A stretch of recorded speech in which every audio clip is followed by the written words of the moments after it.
And we propose industrial policy for factory-built housing, which in practice actually combines deregulation in the more active state model we usually associate with industrial policy, which is the kind of thing you usually see in Democracy Journal. It's neither export promotion or import substitution, which are the rationale about our position in international economy, the kind of stuff that Todd Tucker does. But ours is really looking at the productivity of our enormous domestic market. So housing construction is a massive sector. When people think about this, approximately 3 to 5% of GDP.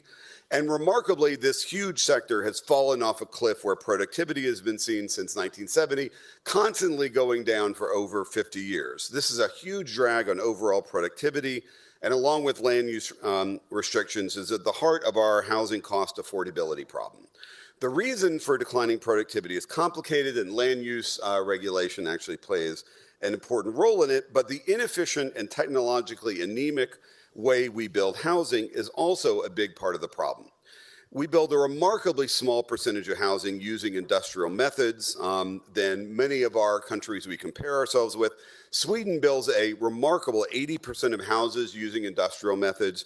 Germany has 25%, and it dwarfs us at around 10%. China, you might want to know, is close to 20%, but appears to be increasing that rate rapidly.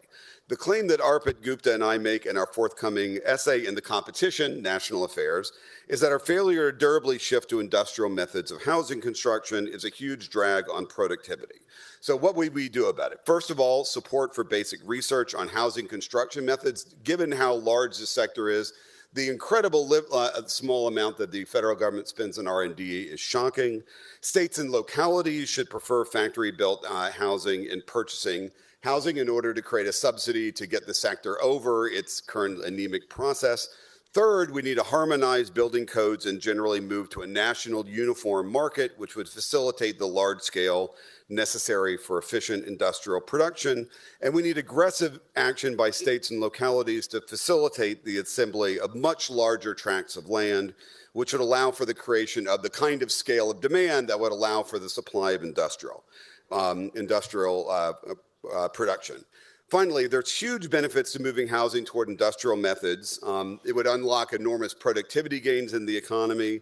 It would allow for greater scale of production, adoption of technology, and most important, it would create the opportunity for much greater competition than we have in our currently highly technologically anemic and geographically cartelized world. Thank you.